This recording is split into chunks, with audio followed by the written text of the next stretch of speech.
tardes, soy Roberto Massa, ingeniero civil, soy socio gerente de Masalro, una firma especializada en gestión de proyectos. También actualmente soy presidente del departamento técnico del Centro Argentino de Ingenieros.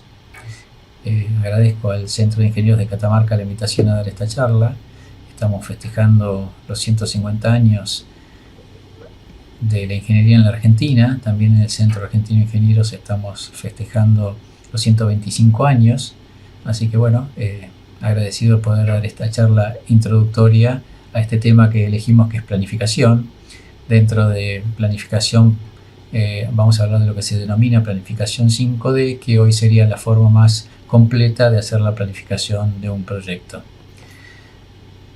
Pasamos entonces a la presentación. Vamos a hablar primero de BIM, que es un término que se está escuchando mucho. Building Information Modeling es una metodología de trabajo basada en un modelo virtual tridimensional que contiene toda la información relacionada con el proyecto durante todo su ciclo de vida y que brinda a todos los interesados la visión y las herramientas para planificar, diseñar, construir y administrar el proyecto de manera más eficiente. Cuando hablamos de proyecto, puede ser un edificio, puede ser un puente, puede ser una planta industrial. ¿Sí? Quiere decir que BIM no es solo una maqueta en 3D, sino que es lo que se denomina, tiene información incorporada, es decir, una maqueta parametrizada. Si vamos a ver un poquito la historia de BIM, en el año 87, Graphisoft, una firma de Hungría, crea un software denominado ArchiCAD, que hoy en día sigue funcionando y que en aquel momento se hablaba de Virtual Building. ¿Sí?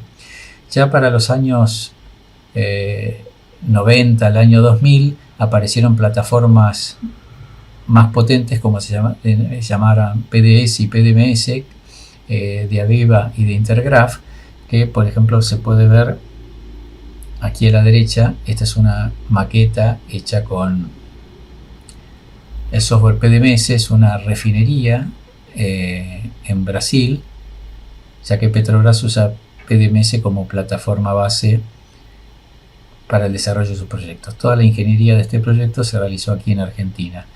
Bueno, en el año 2002 Autodesk compra Revit, que es un software que seguramente ustedes conocerán, y ahí impuso un poco, popularizó el nombre de BIM a través de una publicación que hizo publicitando el Revit. Entonces, cuando hablamos de un modelo 3D, es el clásico modelo que conocemos. Cuando hablamos de BIM 4D, es agregarle al modelo 3D la variable del tiempo, y cuando hablamos de BIM 5D, es cuando le agregamos al modelo la variable del costo. Se habla también de BIM 6D cuando se usa también para mantenimiento, 7D operaciones, por ejemplo.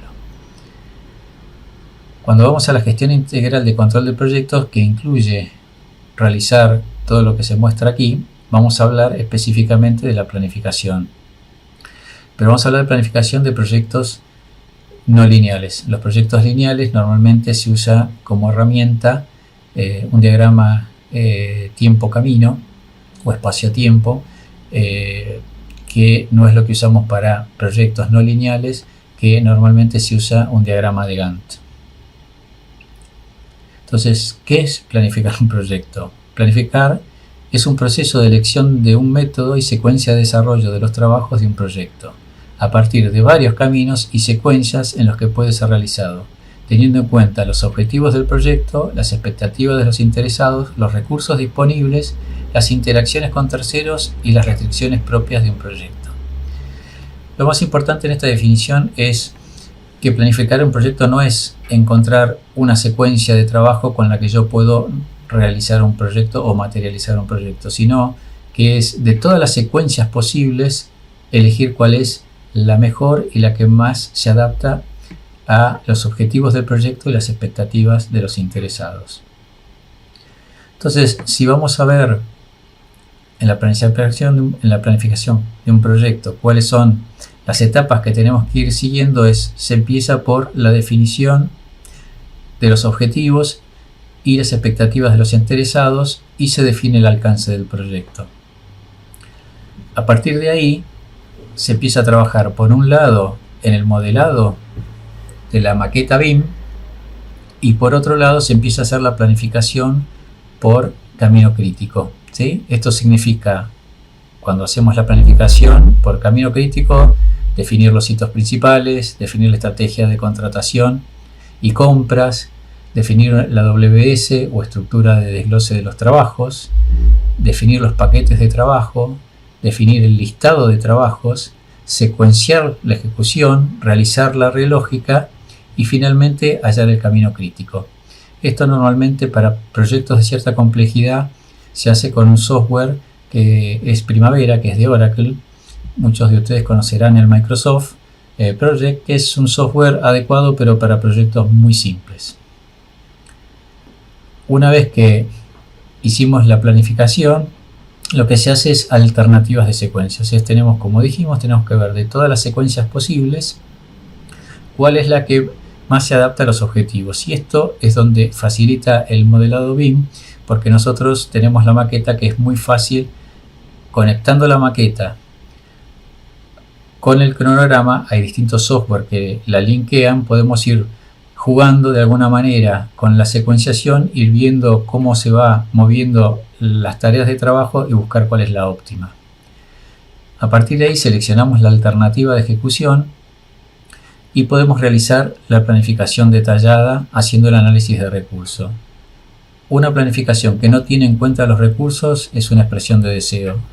Tenemos que ver qué recursos hay disponibles y ver si con la productividad se puede realizar como está en el cronograma. Si no, hay que volver para atrás, redistribuir los recursos y normalmente trae una nueva secuenciación.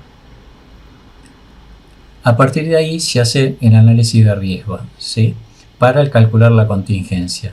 Entonces, para esto se hace primero un análisis cualitativo de riesgos, donde normalmente se definen riesgos bajos, medios y altos. Con los medios y altos no puede empezar un proyecto. Entonces lo que hay que hacer es ver si los riesgos medios y altos hay que evitarlos, mitigarlos o transferirlos. Entonces, si no los podemos ni transferir ni evitar, lo que tenemos que hacer es hacer el cálculo de una contingencia. La contingencia normalmente se calcula por métodos probabilísticos, y lo que se hace es que tengan una probabilidad de ocurrencia del 85%, y con eso se determina una contingencia en plazo y en costo.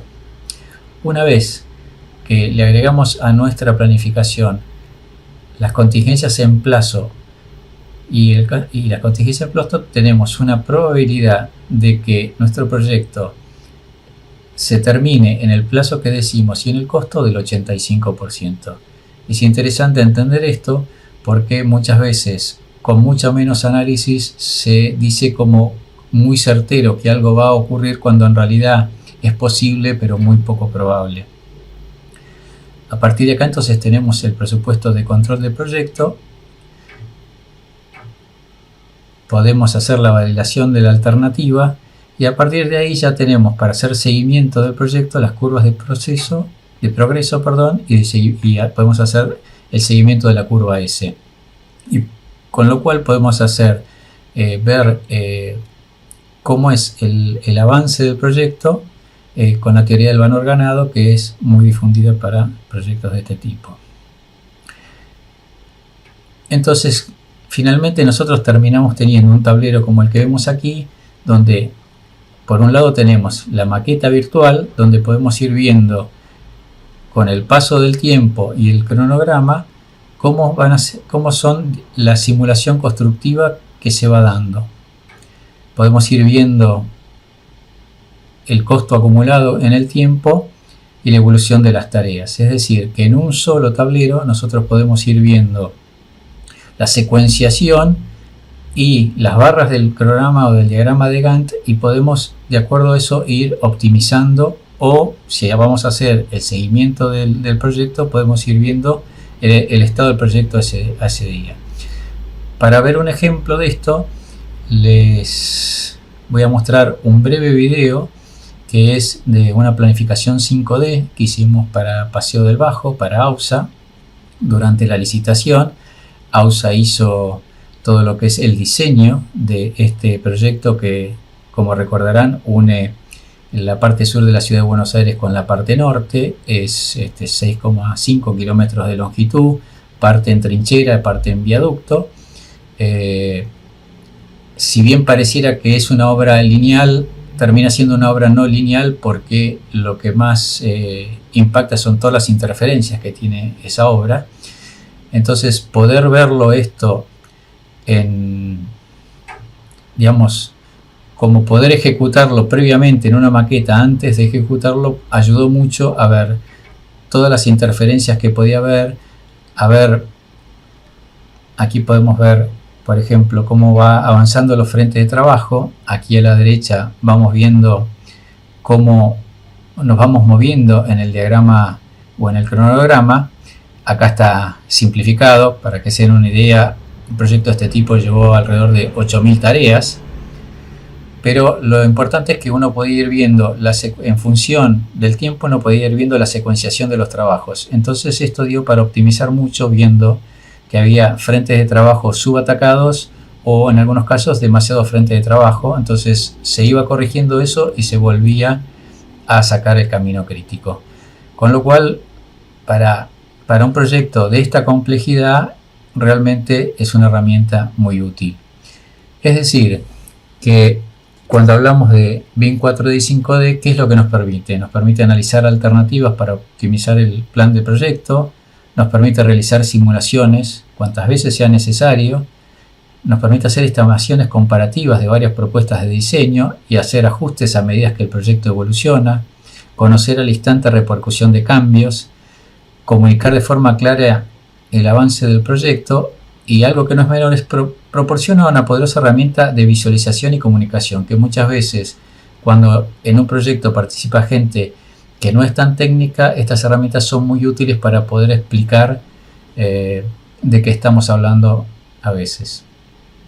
Bueno, con esto termina esta breve charla. Esperemos que algunos de estos temas les hayan resultado de interés y podamos profundizar. Hay temas que esto es un pantallazo muy por arriba, pero que, bueno, que con gusto nos gustaría ir a Catamarca a dárselos en persona. Así que muchas gracias.